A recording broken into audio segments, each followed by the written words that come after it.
Join the movement. Go all electric with Pure Electric.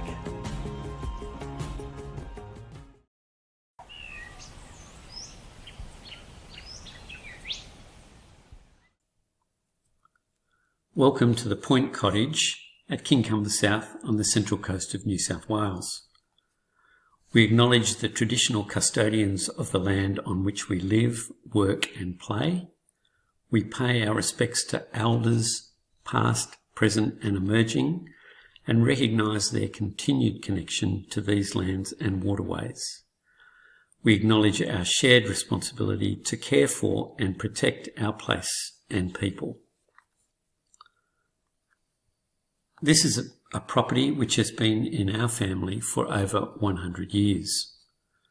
The property was purchased from the original Point Lookout Estate subdivision in 1923 and cleared shortly thereafter.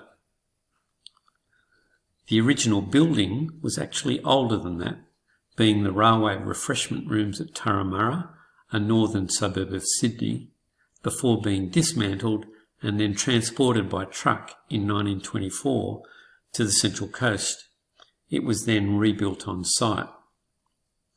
It was enjoyed by many family members over the next 100 years for holidays, weekends, and we found this a very relaxing place.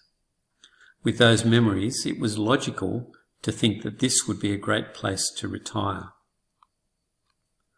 With that in mind, in 2019, we had the opportunity to buy the block from other family members.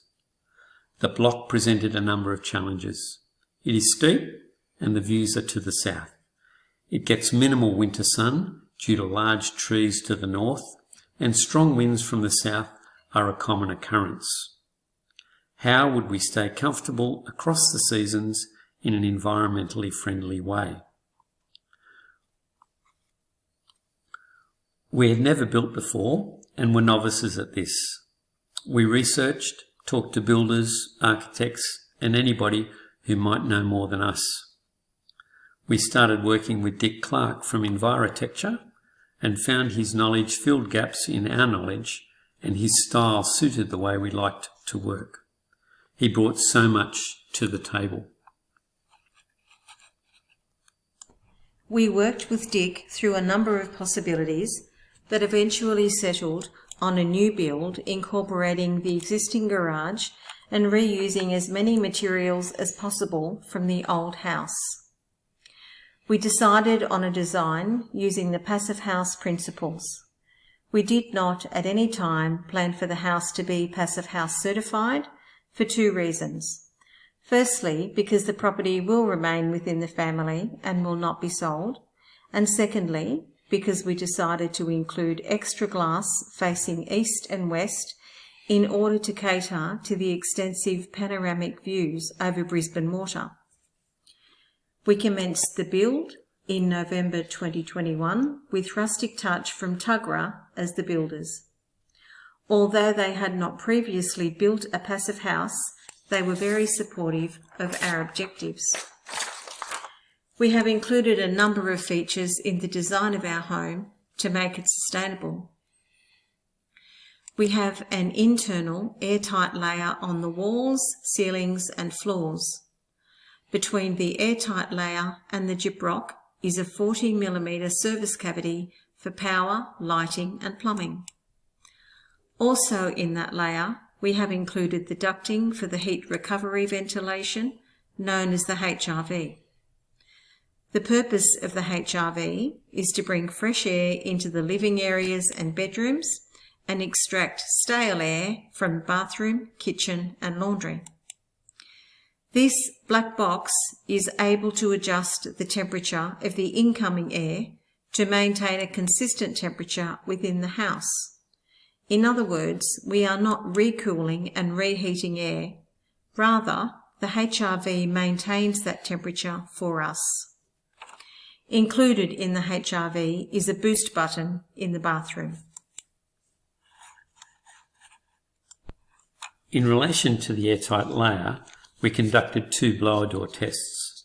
The final blower door test provided a rate of approximately 1 air change per hour. leaking air in houses is one of the biggest challenges in typical Australian homes, and in many cases typical air changes per hour may be upwards of 20. Of course, the result is then that air needs to be reheated or recooled to provide a comfortable environment. Of course, there's a huge amount of insulation in the walls, ceilings and floors, which allows us to maintain that consistency in the temperature of the house. We've installed 5 clerestory windows which allow winter sun directly into the house, but they are shaded from the summer sun. We have installed piping for underfloor hydronic heating, but up to this point we haven't had any need to connect a heat pump to provide the heated water. During our 2 winters here, we have found the house comfortably warm without the requirement for any additional heating. We have installed double glazed UPVC windows and doors throughout our home. These were purchased from Integra and were assembled locally using imported Decunic components from Germany and Australian glass. This image shows the airtight layer on the ceiling and floor. We have installed solar generation.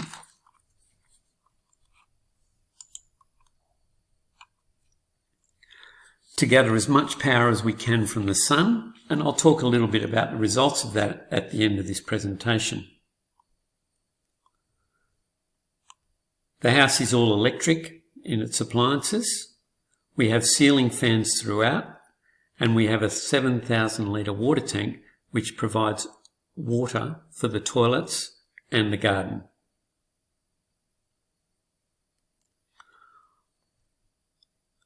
I'd also like to speak about some of the aspects of the build where we have reused materials from the old house or used recycled materials from elsewhere.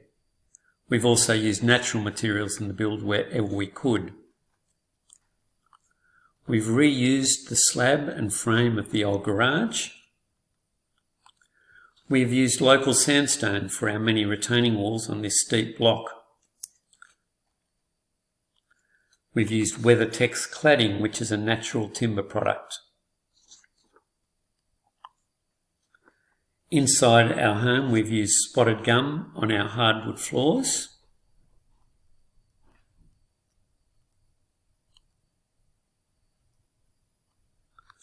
And we've used blackbutt hardwood decking for both the north and south decks. Interesting aspect to this picture is the parallel roof over the veranda to reduce the impact of the high winds which we regularly encounter. The decks are supported by posts which are recycled hardwood timber.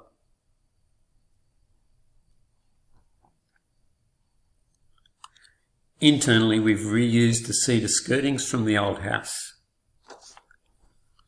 We've also reused the Huon pine floorboards from the old house.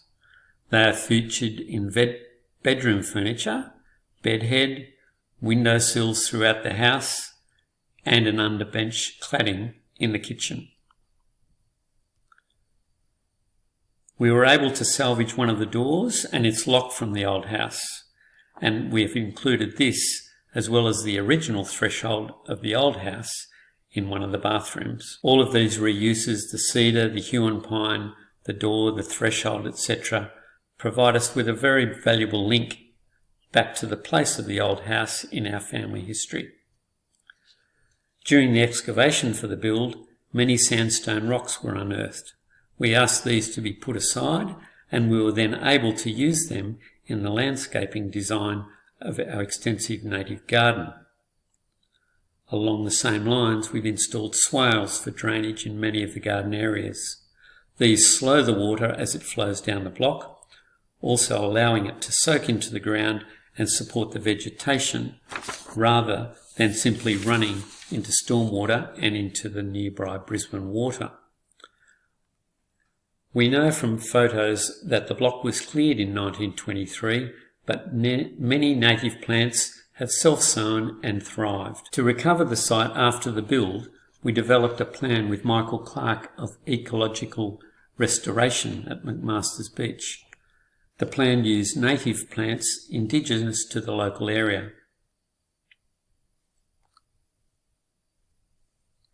In March 23, the first of our native plantings were in place,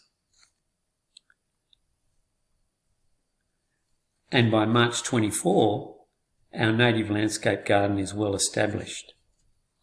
Why did we build a sustainable home, and what are the tangible results? Our goal was a comfortable home with minimal impact on the environment. Over the past 12 months, we've sold to the grid some 8,193 kilowatts and bought from the grid 2,130. You can see from the table our average daily use. In its simplest form, we are paying nothing for electricity, but of course we do pay a connection fee which amounts to around $120 a quarter.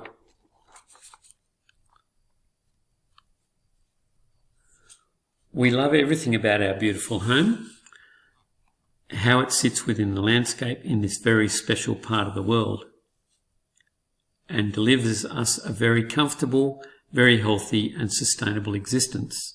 It meets every one of our needs and so many more which we were unaware of.